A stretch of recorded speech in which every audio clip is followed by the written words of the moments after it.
everyone. Welcome back to the It's a Mind Game podcast. My name is Jade, and today I'm super excited to have a fabulous new guest on with us. Her name is Jessica, and she is a women's health and fitness coach who helps women reclaim their bodies and confidence by making them strong and empowered warriors.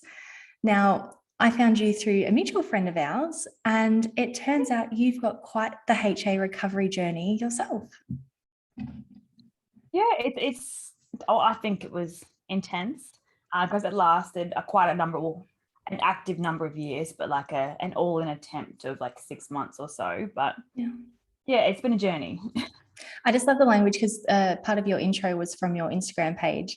And I feel like there's a common theme with women that have gone through HA, that our whole view on, I guess, women as a warrior and our capacity to do things completely shifts, I guess, pre and post that HA journey. Part of what you do with women now, and I guess that inspiration of women being warriors and so confident, does part of that come from what you went through, or is that just something that you've always sort of carried with you? I think definitely some of it has come from that, but it's something that I've remained true to in terms of like resilience and grit throughout my whole life, but also helping other women realize that too.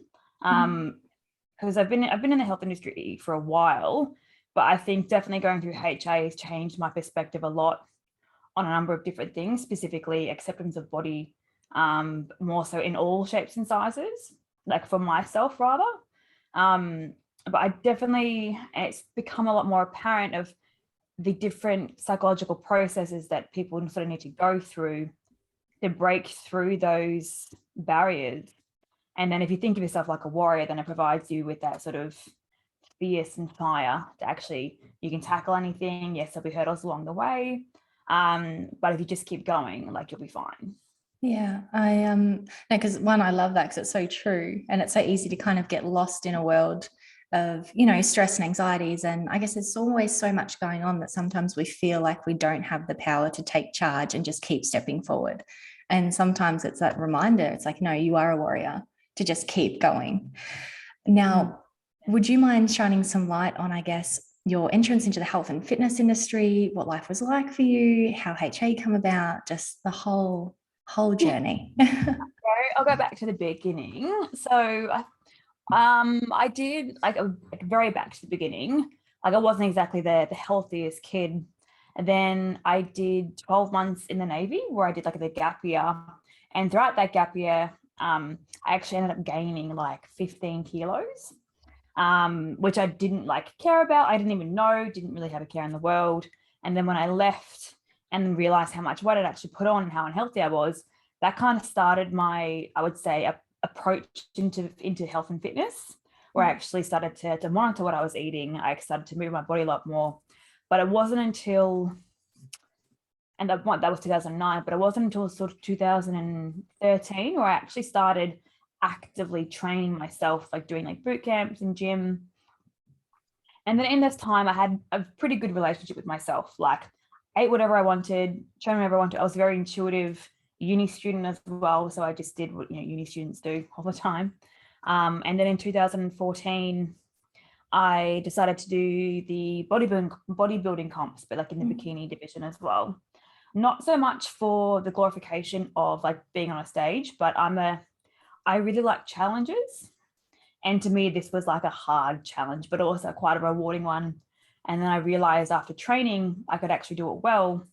And I so entered into my first competition, and that was kind of what like started everything. So I did quite well. I continued on with bodybuilding for a number of years, but I was quite good at it. So that obviously reignited my fire, and that obviously did change the way that I looked at myself. It changed the way that I looked at food and a number of other things. But it wasn't until sort of 2018 that I realized I need to start looking at other parts of my health as well. So that's a good 4 years of focusing on just training in your body. And then because I was on this contraception, the depot injection, which you get every sort of 3 months, and that completely reduces all hormones in your body essentially. So estrogen, progesterone. And I obviously didn't do what the doctors say. I stayed on there for longer than 2 years. Because I think, well, it'll be fine. Like I train a lot, I eat well, my bone density should be fine. And then it wasn't until I came off that my cycle didn't return after the allowable 18 months, they say. And that's kind of what started my HA journey, was like, okay, something's actually wrong here. And then after, well, I had one comp that I really wanted to do to like prove myself to myself. And that was an IFBB comp, which I actually did quite well in, but I went to like the depths of prep, like really lean, really hard training. And then I think that really broke me in terms of like my HA problem, which I didn't actually think was a problem, because you kind of blinkers on when you're in prep. And I finished that prep and then tried to regain my cycle and realized I was not in a good place, like hormonally. Like my levels were non-existent, and I'm quite a data person, so I got my levels checked every sort of 3 months. Nothing was changing. I hired a coach to help me increase my calories, because I was going through the thought process of eating more food, training less. That takes assistance. Like, it's good to do it alone, but I needed someone there to sort of help me. And then after 12 months of increasing calories, there was still no adjustments to my hormones, like not even like a blip. Like, all right, something is definitely wrong here. And then it was after realizing that, doing a lot of my own research, getting onto social media, reading different books, I realized that it was definitely HA. And then I started my all-in approach in April of this year, actually. So it was fairly recent. Yeah, so it was a good like 18 months of like what I call half-in approach, of seeing if I can do it, but still train and still do these other things. And it wasn't until like I knew nothing was changing that I needed to really commit to the recovery process. And what did your, I guess, half in look like? Because I know it's super common, and sometimes it's really helpful for women to just go half in at the start, because the idea of going all in is just too scary, too overwhelming. And also, I just like the life I'm living right now. I don't want to give up all my sport, and I don't want to, there is a lot of resistance there. What was your, like halfway looking like? And I guess, how did that feel in the process? So I know for me, when I was half in, for a point it was okay. And then I just got so fed up with not making training gains and things like that from holding back intensity, that I just got frustrated and went, stuff it, I'm not doing it. I'm not going to train for 4 weeks. What was your half in like, and what officially made you go, no, I've got to go all in? So I had a coach to help me increase my calories. So that was the step one. And then, but like, I knew I wasn't eating to the level that I should have been. But like, I was probably eating maybe 400 to 500 less than probably what I should have been. But then I didn't track a lot of stuff, like a lot of sweets. So I would say some days I was okay, some days I wasn't, but half in, I was still training. And like hard training. Like I love training. Like, it's my mental health break. It just makes me.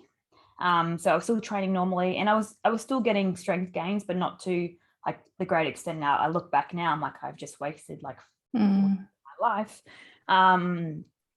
It was more of an approach to increasing calories rather than a whole overview holistic approach. So trying to increase calories slowly. Training was the same. I was still working like 2 jobs, trying to be like the powerful, independent woman that I am, trying to do everything. So that was kind of like my half in, was essentially just slowly increasing calories and trying to reduce stress that wasn't necessarily work. Yeah. And that lasted about 12, 18 months. And did you find that, I guess 2 questions, when you did your bodybuilding prep, did you do that yourself, or did you have assistance from someone else for that?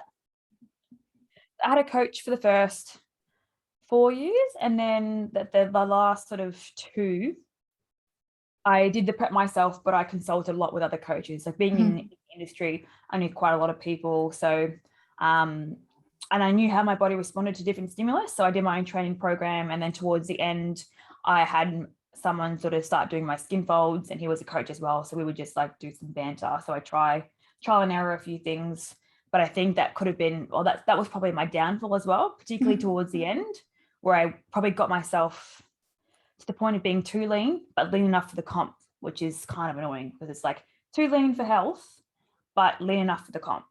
Yeah, and just sort of stuck in the middle. Now, when you started to increase the calories, did you find it helpful to have that coach there? Because 1, it gave you accountability, and 2, sometimes you feel like you just need permission. And it's like, I've been eating this particular way for so long, and I've told myself this is the right way to eat. and I can't tell myself like I need something more than that. Was that coach really helpful in that manner? The fact that it's like, no, I've been given direction, I've just got to do it. Yeah, and yeah, he was brilliant because he's a comp prep coach and a health coach as well. So he's worked with a lot of women who have got their cycle back with him as well. Mm-hmm. And he works a lot on mindset. So it was definitely helpful. But I think for me, I was trying to be like the naughty child of like, oh, I'll be fine if I don't have as many. But we spoke every week, and that definitely helped with a lot of the stress side of things for me.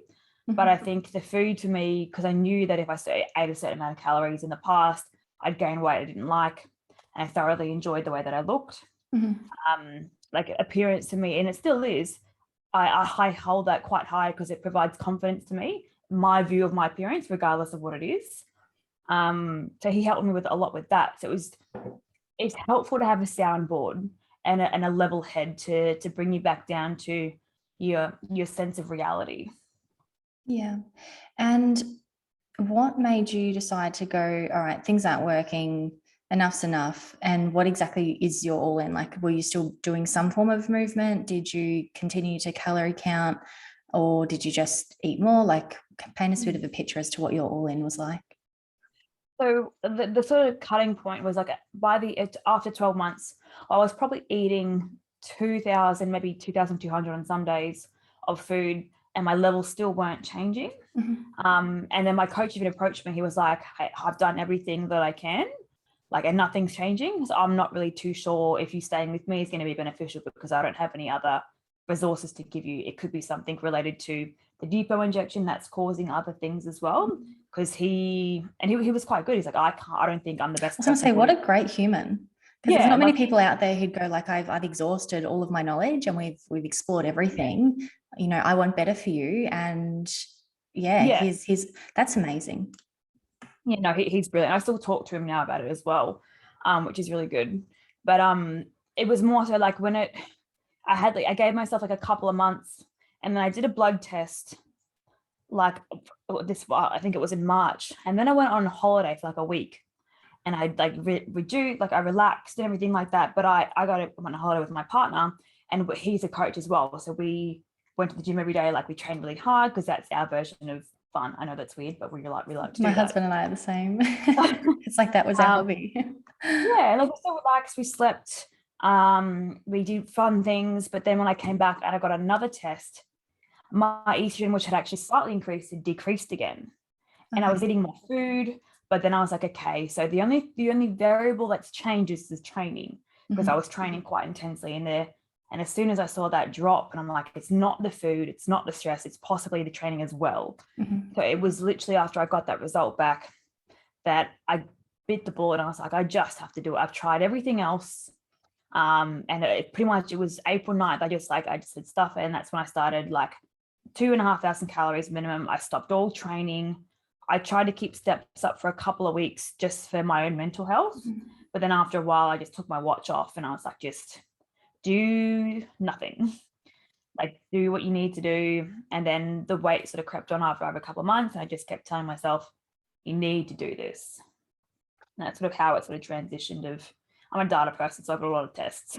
I guess that was my next question though. When you were getting your blood work and things like that done, did you just have a GP organizing it for you and then you would see your coaches or whoever to interpret it? Or did you actually have an endocrinologist, gynecologist, something like that working with you as well? So to start off with, like my mum works in a doctor's surgery, so which helps. So I went and saw her doctor sort of every sort of 3 months or so, and she would send me the results straight away as soon as they came through, which is helpful for me to see. So and he is a classical doctor.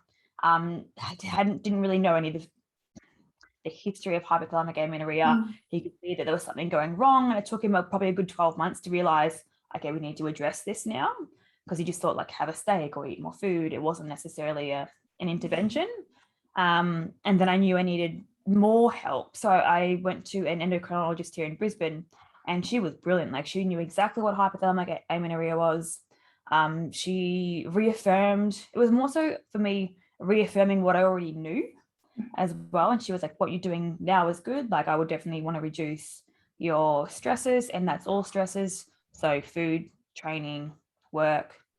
And she said to go away, come back after a couple of months and do the tests again, which we did. And they increased, but not a lot. So she said, so give it more time. So she was quite good. But then after 4 months, you could see that sort of my mental health was deteriorating quite a lot from not training. 4 months of all in. Yeah, 4 months of all in. So she put me on a cycle of HRT, so your estrogen and your progesterone pills, more so for the bone density side of things, but then also if I wanted to train, I would still have estrogen in my body and that kind of stuff. But then after a month, I knew my brain, this is just another band-aid, like you were doing well, your hormones were increasing, but not to the right level. And then after a month, I went off the HRT because I knew it wasn't getting me the end result, essentially. Did you have any side effects when you were on the HRT? Did you feel differently, headaches and emotional, anything like that? The estrogen like definitely threw me a number, like more so like I didn't really notice much, but like my boobs got really sore like all the time. And that was probably the only sort of symptom that I saw. I'm not really a moody person, so I didn't really notice those shifts.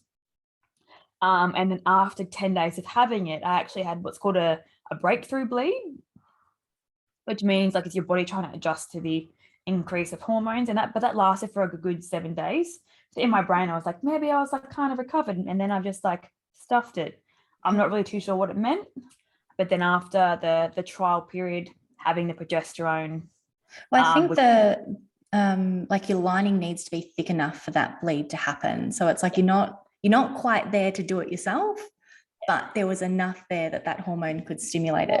Because a lot of women go through that with I think it's the Clomoid challenge or Provera. There's a few ones. Yeah, same sort of thing. So how long were you on the HRT? Just a month?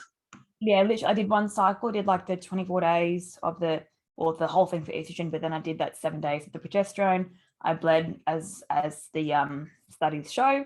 And then after I finished the cycle, like the bleeding cycle, I just stopped taking it.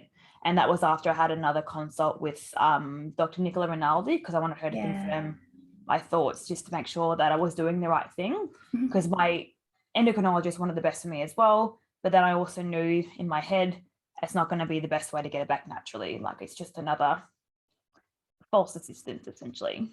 Do you feel like that you kind of, I guess, got benefit from that experience though? Because you said mentally you're feeling a bit shaky about things. You've jumped on the HRT, and just having done that kind of reconsolidated exactly what you wanted and how you wanted to achieve it. Because so many women are like, don't let interventions kick in. And I completely understand when taking the natural approach. But sometimes that little deviation actually helps reconsolidate exactly what you want. And that it sounds like that's what happened with you.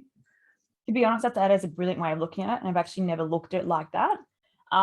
Definitely, it reaffirmed that I knew exactly what I was doing, why I was doing it, and that I knew I didn't need any other assistance. I just needed to keep on the journey and keep going. So yeah, that's a brilliant way of putting that, actually.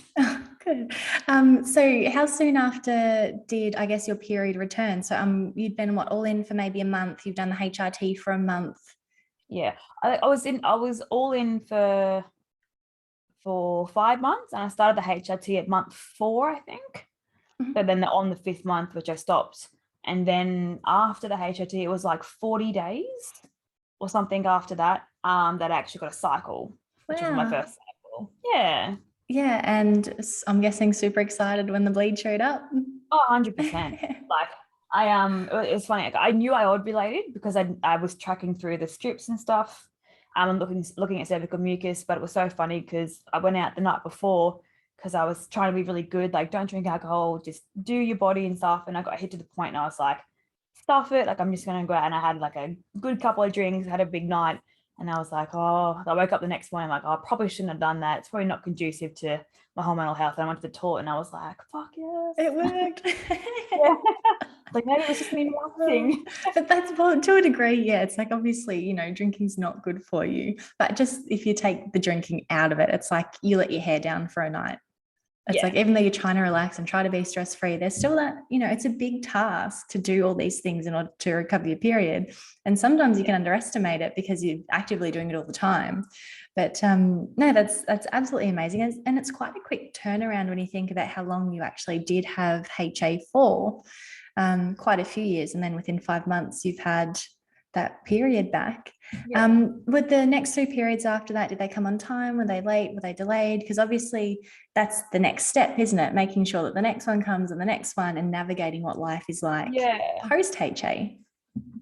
And I knew from all the studies that I knew it wouldn't be a normal 28 days. So I knew the first one, I think I took 30 days for me to ovulate. And then, so I got 1 period. And then because you don't necessarily know when you ovulate, I actually got pregnant on my 2nd cycle. Oh, wow. So I'm pregnant right now.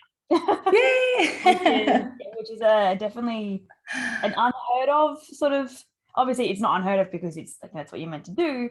But he couldn't give me 5 cycles. He just had to give me 1, and then sorry, you want a baby now. That's all we need. Oh wow, that's so exciting, isn't it? It can, because part of the process, sometimes you lose a little bit of faith in your body's capacity to do things, and then you get this period come back and it's like, wow, and then all of a sudden you're pregnant. It's like, wow.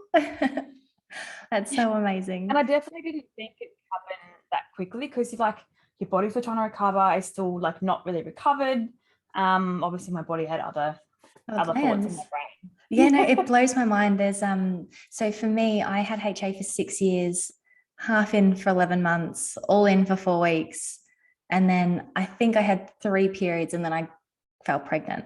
And I just remember telling my husband, and obviously he was excited, but the other part was like, God, I thought it would take like 2 years. Like a random number with no actual data. But in his mind, it's like, you've been on pause for 6 years. Surely, yeah. And so many people think the same thing. And a woman who I was working with recently, she had HA for 13 years, had one period, and now she's pregnant. And it's like, our bodies are amazing. If you just give them the right environment, they will flourish. 100%. And it's not like we were trying, and I was tracking my ovulation as well, but being female, the sperm can last like 4 to 5 days in your uterus. So it was like, that will be safe. But then you don't really know if you're going to ovulate like 3 days later. So it was that like weird conundrum.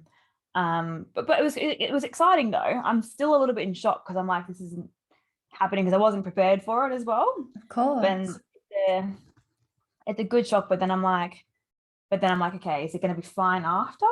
But then I've read stories that usually it goes back to normal, because now I'm not eating as much because I can't at the moment. So I'm like, I've got one brain saying eat, and then the body's saying no, can't do that right now. So that's a bit of a conundrum now. Absolutely, because the whole HA recovery process is kind of going against all of your thoughts. It's like you've got to force feed, and you've just got to go break all the rules. And then during pregnancy, I found anyway, you're actually so in tune with your hunger. Like I found that the most healing part of my eating disorder. And not saying you have to be pregnant in order to heal your eating disorder, but I did find that any last trace of that got deleted, because I was either intensely hungry or just not. Like it was really simple. There was no kind of maybe I do, maybe I don't. It was just one or the other. And it was quite therapeutic to just have it be so simple. And I definitely would agree with that, because I think towards the end of HA, I was definitely a lot more in tune with like my hunger cues, but it was still, you're still feeding yourself when you're not always hungry. Like I would still, because being a PT, I'd still get up quite early, and I wasn't having food as soon as I woke up, which changed. I think that was a big thing that led me to being recovered a lot quicker, was I was having like a 4-hour gap before eating, just because I don't like eating as soon as I get up and I go to work or coach. And then getting up and having something to eat straight away, like a banana, was definitely still force feed. But now with the pregnancy, it is 100% like what your body needs. Like I'm eating things I haven't eaten in years, because my body is like, and it's weird because I've never had a craving before, but now I'm craving a lot of carbs. I'm craving milk for something, which is obviously my body needs calcium, but it's weird now listening to your body for what it actually needs, which is kind of cool. and how specific it is, like detour into the whole pregnancy talk. I remember I didn't really crave anything. I definitely loved salt throughout the whole experience. Salt was just amazing. But meagerine noodles, I'm not sure if you would have had those. They're like 2-minute noodles, but a different brand. And I loved them in high school, like when I was 17, 18. I was 27, 28 when I was pregnant. And I remember from about 8 weeks through to 24 weeks, all I wanted was meagerine noodles. And I wouldn't allow myself to eat them because I still had that lingering, like, you know, they're over processed and there's salt and all this sort of stuff. And you're pregnant and you can have a little bit of stuff, but you don't want to have too much. And for some reason, that was still just a really off limits food that had been sitting there for a long time. Anyway, I got to 20 something weeks and thought, stuff it, I'm just going to eat them. And I still remember being so shocked at how accurate my taste of them was. Like the whole time I was craving them, I could literally taste exactly what these noodles were like. And then I'm sitting there eating the bowl. I'm like, this is exactly what I envisioned in my head. This is exactly what I wanted. And it's a 10-year-old memory. Yeah. Like it's 10 years old. And I was so satisfied. It was like, oh, that was the best meal I have had in like 10 years. And it's so boring. Oh, that sounds funny though. Oh my goodness.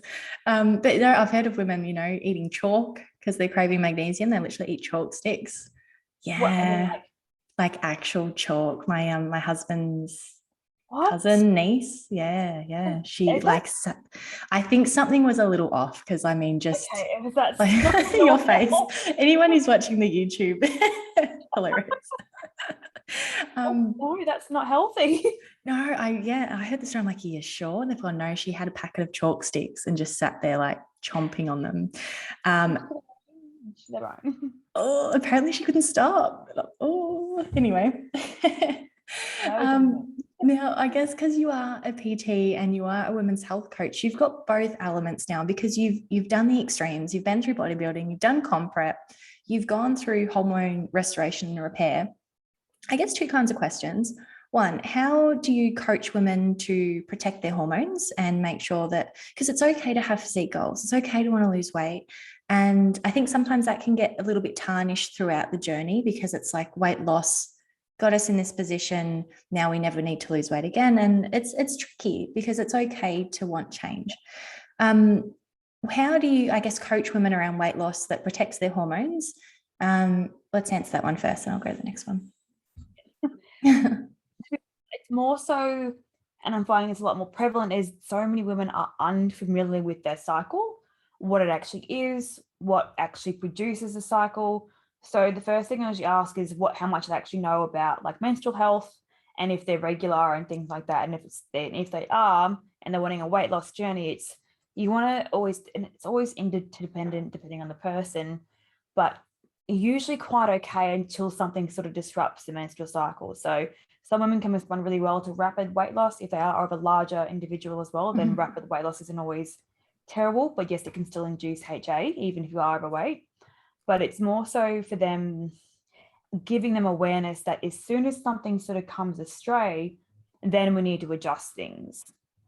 And it's in keeping that awareness around why it's important to be regular, and then also have that always instilled each month that we or each week that I train them, so that they don't like wait a month, like, oh, and they don't wait a month to tell me or 2 months to tell me that they've lost their cycle. Because it's quite good now, because as soon as something's astray, they let me know straight away. Yeah. For that reason. And a lot of the times it can also be from stress rather than diet and the exercise. So I'll always try and address, if something is astray, what other stresses outside of training and nutrition is going on. And if it is like a significant life stress, then obviously that needs to be addressed from a mental perspective. And then obviously training and nutrition, or a diet rather, can obviously impact the effects of that. So I try and look at all ends of the spectrum and make sure that they are doing so as well, throughout the whole process. And with all my social media stuff, I'm always posting information about menstrual health and also psychological health, so that as soon as they meet me, they know exactly what I'm going to ask them. Yeah. And I guess that's one thing that's incredibly positive about the whole HA space, because for, oh gosh, the longest time, no one really knew what it was. It was just a marker of being a bodybuilder or a marathon runner, or, yeah, you're an athlete. That's what happens. No biggie. You'll get over it one day, and swept under the rug. And then, later generations sort of come through and it's like, oh no, this is a problem. And now we're in a space where, okay, still way too many women have got HA, but we're also in a position where so many women have recovered. They're on social media, they're educating, they're sharing their stories. So now we're in a place where we've got trainers like yourself who are going, well, what is your cycle like? Do you know it exists? Do you know the different stages? And did you know that whenever we're sort of changing diet and nutrition, we need to be cautious around, the length of your cycle, or if your PMS symptoms change. And that's a really powerful thing, because our menstrual cycle actually is such a great tool to assess our health. And as you said, on the emotional stresses too, it is easy to blame it on exercise all the time, because a lot of the literature suggests it is purely exercise, and it is a big part of it. But as you said, sometimes training and nutrition's been relatively the same, but something really chaotic has happened at work or in a relationship, and suddenly that woman's a week late. Yeah. And that's a huge thing that people don't think of either. And it's not often that anyone asks, because I guess it's one of those topics that for the most part, no one wants to talk about. Like, it's just a thing women get, they deal with it, no need to hover over it. But even how you mentioned the coach that you were going through at the start of your HA recovery, he actually works with a lot of women who have, I'm guessing, comp prepped, and he's helped them get their cycle back. And I love that those kind of coaches are coming about, because there's so many women that this is happening to. And imagine, fast forward a few years from now, you've got some incredible athletes that have also got a wonderful cycle, and the performance they'll be able to achieve as a result of that is amazing. Yeah, 100%. And then when you can feel your body the way that it needs, your results like far outweigh what it would have been if you didn't sort of address that, if you were deprived, essentially. Yeah, absolutely. Now, with your training side of things too, do you sort of specialize in comp preps? Do you train every kind of woman with every kind of goal? What's your favorite? What do you specialize in? Yeah. For me, I love bodybuilding for me. But I've never given someone a comp prep. Like, I'm not a comp prep coach. I know a lot about it, but to be honest, there's so much to comp prep that a lot of junior comp prep coaches don't necessarily know, particularly around the psychology side of things and around the effects of the body. So there's no way I'm a comp prep coach. That's something that I do, not coach, but I still do the same methodologies around physique-based training. But for me, I specialize in women. I still train some men though, but I work in an all-female gym. So that's kind of like instilled that into me as well. And then, to be honest, it's pretty much all women who are unhappy with who they are with their appearance, but also internal as well. I'm quite good at helping people who have injuries, like pretty much most injuries, and sort of bringing them back to sort of movement. But to be honest, I seem to attract women who have gone through their own sort of like discovery journey, not so much for HA, but like they've been fit, now they're not fit, and they want to get back to it, but not to the same way that they went there at the same time.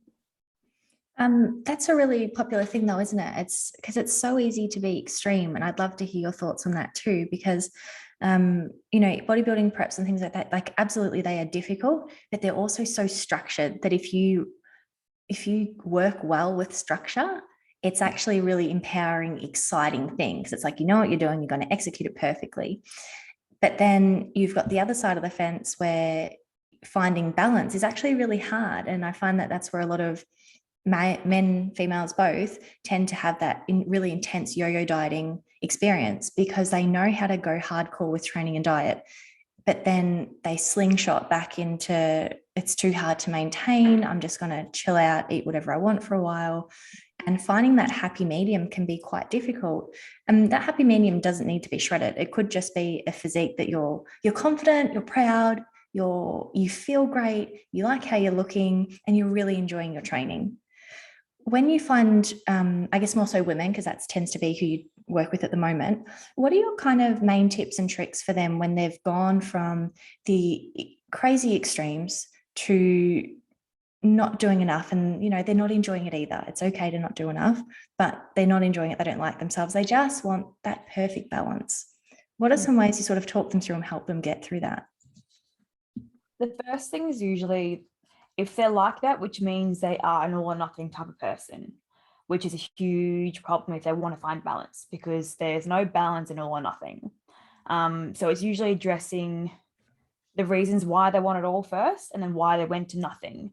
And it's usually as a result of trying to please someone else, trying to reach for a goal that they think that they need. So it's really addressing the psychology behind what got them there to that point where they really enjoyed themselves, but also what got them to the point of being all nothing.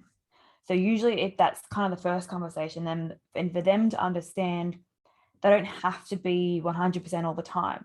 Like, it's perfectly okay to be 80%, because, and allow yourself that 20% leeway to be like, you don't have to be on all the time. If you fall off, you haven't actually fallen off. You've just hit a speed bump. Part of the plan. And a speed bump, you've hit, you are living your life. Like, if you went on the weekend and you had a burger that wasn't on your plan, I'm not going to like bastardize them for going off their plan. It's more of a conversation of being like, let's talk about why you decided to eat something that wasn't necessarily on the path that we've written. And like, oh, I really wanted to go out with my friends. I didn't want to feel like a social, be excluded from social events. So I ate something, but it was quite good. Like, I didn't have what I normally have.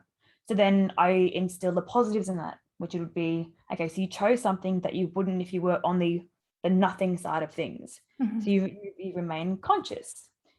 And to me, you always want to give them positives before you come in with a bit of an assistance or a negative. So it's usually addressing, first of all, reasons why they're all or nothing. Second of all, the perception of themselves in this balanced environment.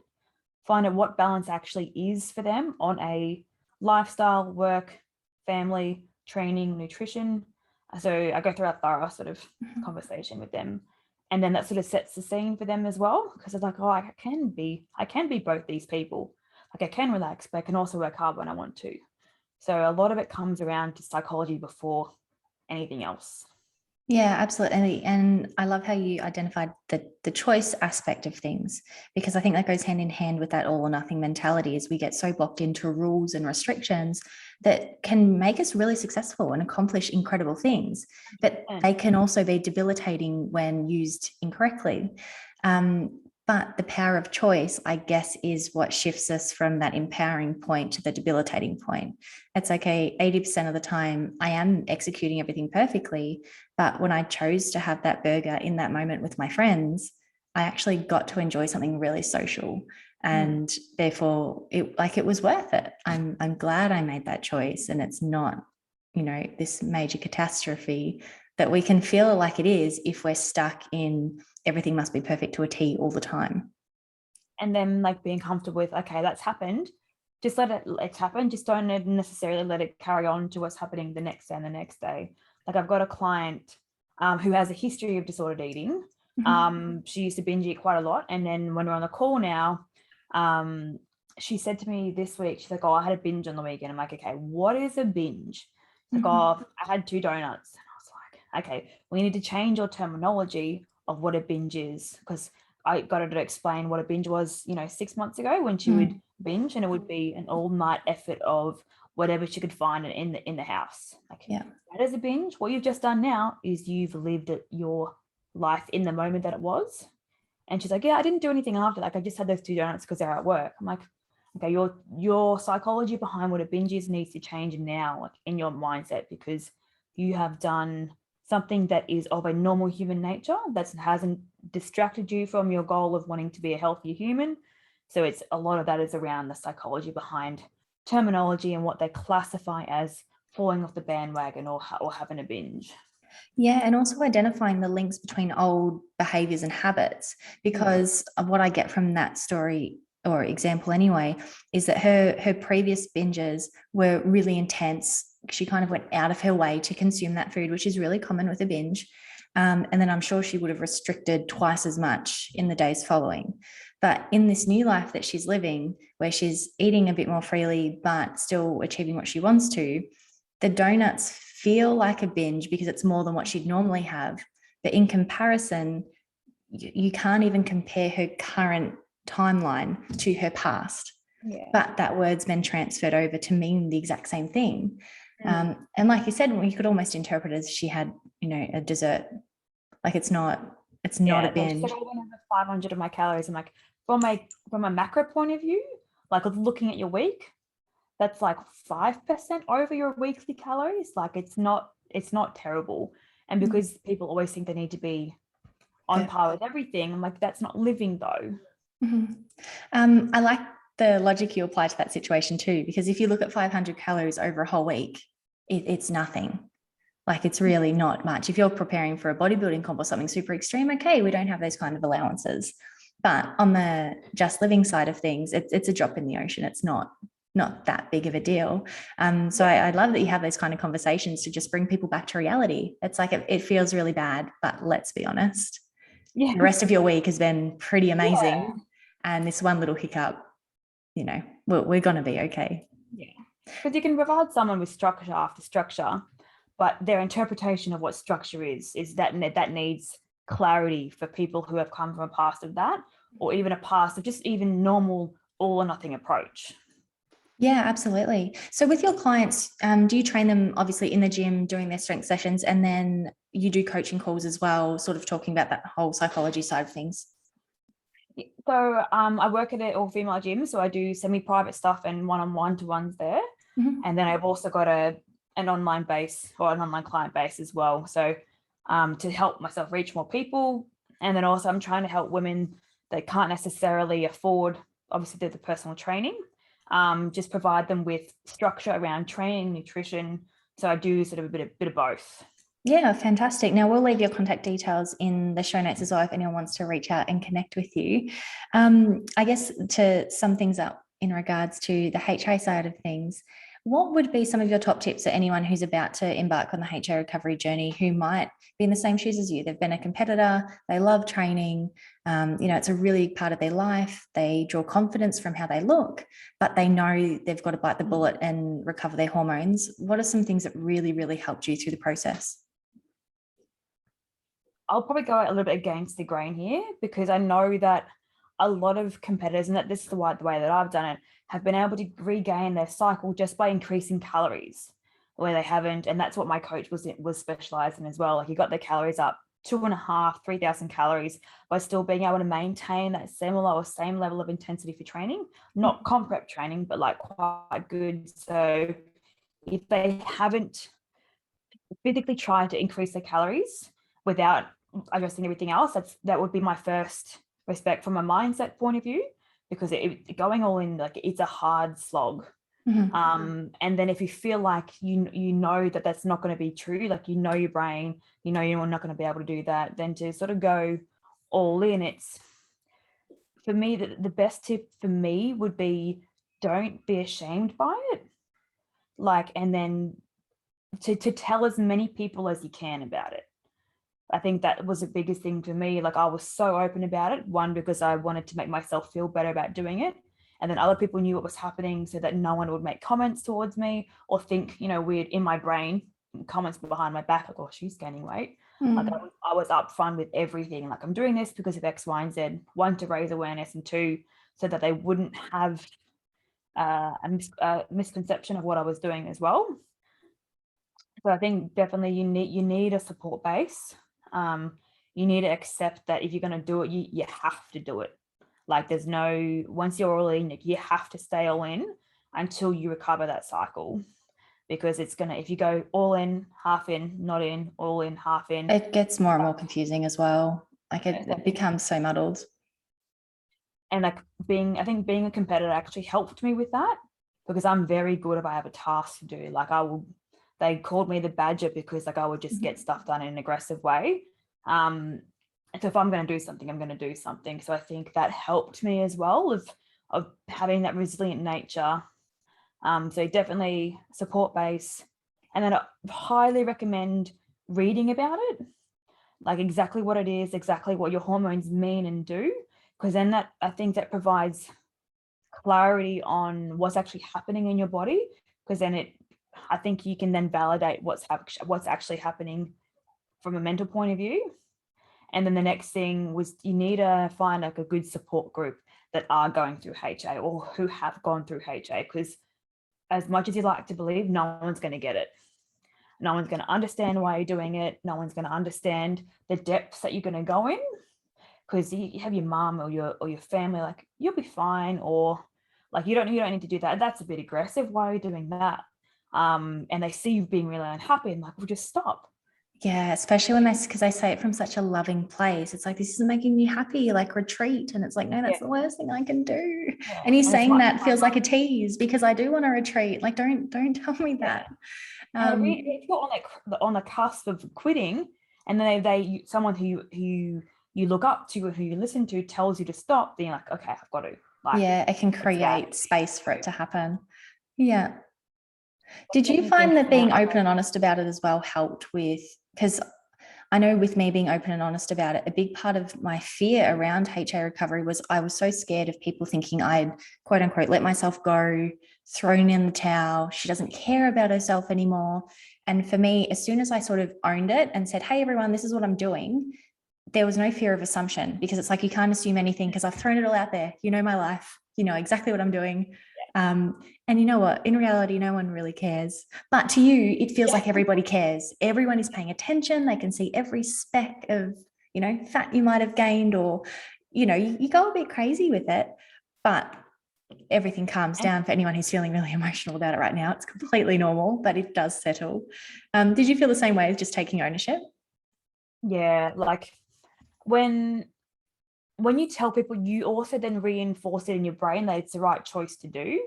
And then I think you tell people so that you feel less. But it took me, because I've got a what I consider like a healthy social media following. So I actually stopped posting on social media. Like, I still did stories and stuff, but I wouldn't post like old photo shoots. I wouldn't post anything about me. Like, I went into like a bit of a cave in terms of that respect. But my whole community around me that I knew, like sort of face to face, knew what I was doing. But I think I was still very conscious of what the world would think, which is stupid. And then it wasn't until I became comfortable in myself enough to start sharing the journey, then I was like, okay, people actually need to know more about it. But I think I definitely agree that you need to tell people, and as many people as you can, about what's happening, because it makes you feel better. And as soon as they know, they'll provide you with that little bit of support as well, even if they don't understand it. And they'll probably tell you sometimes you're crazy, but the more people that you tell, for me, the better off it made me. And as soon as I got my cycle and I told everyone, I had like the greatest support base around me. Like, it was incredible. So I think that also helped too. And I guess one thing to just wrap things up, when you think about all the challenges that happen throughout the whole journey, from, you know, half in to all in, and tears, frustration, all of it, the day that your period finally come back, was everything worth it? Yeah. To be honest, the whole experience was worth it. Like, I knew my psychology of body image changed, my approach to eating changed. Like, I had Macca's for the first time in 10 years throughout HA. And I was like, okay, not that I looked to Macca's as a good thing, but I wasn't terrified of the calories involved in or the unhealthiness of it. So to me, it was just a reaffirmation that one, you can do it, and two, it definitely it comes together. You're like, you give yourself a bit of a fist bump and you're like, yeah, did it. No, it's the best moment. And I like finishing off with, you know, that whole, it is worth it, because you can't imagine how empowering that moment is when the period arrives until you've actually felt it, because it really is that, like, yes, everything was worth it. The gritting my teeth, the doing things I don't want to do, all the doubts that you have that you're constantly battling, like, no, this isn't going to work. It's not going to happen for me. Maybe I should just go back to everything else. Maybe I'm that unicorn that everyone recovers and I don't. There's so many things you tell yourself to try and get yourself out of it. And you've got to battle them. You've got to cage those thoughts up all day long, every day. And it's exhausting. Like, it is hard. But when that period shows up, it's just the best. And I've had a lot of people like ask me, like, how long was your journey? How many calories do you eat? And like, to be honest, you're completely different. Like, what I tell you is not going to be the same to you. Like, for me, it took 6 months and 15 kilos. For someone else, it could take 2 kilos in 1 month, or someone else that could take 2 years and 20 kilos. Like, there's no median. Like there's all there is, but like not to the level that people like to believe. Well, because everyone wants that magic recipe. Hey, it's like, but if I just gain 5 kilos, because it tends to be that 5 kilos is the magic number because we're so structured. It's like, oh, you know what? It's actually such a waste of your personal time and energy to be assessing everyone else's journey, trying to work out what will help you. Like put it towards researching, like you said, get to know about your hormones and your body, spend it socializing or, you know, studying, or there's so many things that analyzing everyone's recovery story. If it's for inspiration, fantastic, keep it. But if it's to keep critiquing your own path, stop doing it. Like just delete. And like I would listen to some podcasts that people didn't have the same experience as me. Like I was 5 months all in, gained all this weight. Someone's come on who's literally been in it for 4 weeks and they get their cycle back. And like a part of me was like, this is bullshit. And a part of me was like, well, no, because like this is her journey. That's like right. her journey is different. I did find it quite hard though, following leaders in the industry or leaders within the HA industry being linear individuals and having not gone through the same weight struggles. Like in their head, they have gone through the same weight struggles, but not to the level of someone like myself or other people that I've known who have had to gain a large amount of weight. I found like as much as I respect them, as much as I look up to them, it's still quite hard to relate to someone who hasn't gone through that level of discomfort, even though they've had a discomfort. In my brain, it's not the same discomfort. So I tried to really make sure I didn't look at anything like that for a long period of time, because everyone's journey is different and everyone's perception of what their journey is different as well. Yeah, and I absolutely love and agree with everything you just said then, because I felt the same way. I was definitely on the higher end of the weight gain side of things. And as much as I love hearing other people's journeys and researching and things like that, sometimes it left a bit of a bitter taste in my mouth, because it's like, but you haven't seen what it's like to go from this shape to this shape. And yes, I love and appreciate my body. I've got my period. I'm so great, but it just feels very different. But as you said, everyone's journey, it's kind of relative in that way, because to them, they're still a transformed body. We're a transformed body. At the core, it's all just transformation. Like if you break it all down. Now, if anyone has listened to you speaking and heard about your journey and everything that you do to help women, where can they find you? I'm pretty much only on Instagram at the moment. My handle is, it's a weird one, it's Jester, so JESSTER with 2 underscores after that. And that's pretty much me. Awesome, guys. I will pop that in the show notes if you want to reach out and have a chat with Jessica. In the meantime, thank you so much for coming on and sharing your HA journey, and also how now you're helping women get through their own health and fitness journeys. And I absolutely love that you focus not only on training, but the psychology side of things, because it's just such a powerful duo. Yeah, thank you. Yeah, I studied that at uni, so it definitely has helped. Oh, of course. Well, thank you so much, and we'll see you next time.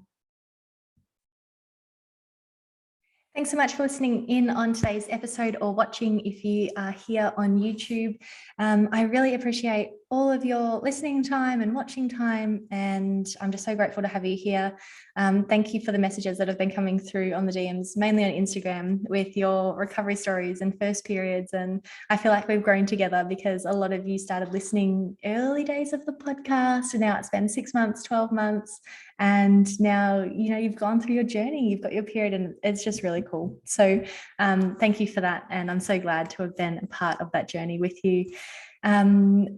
I really appreciate your support. If you would like to like this episode, comment below, or share it with someone who you think would enjoy it, that would be absolutely amazing, because the more women we reach, the more we can feel empowered and continue to charge to our HA recovery and to an incredible life after. So thanks so much again, and I'll see you in the next one.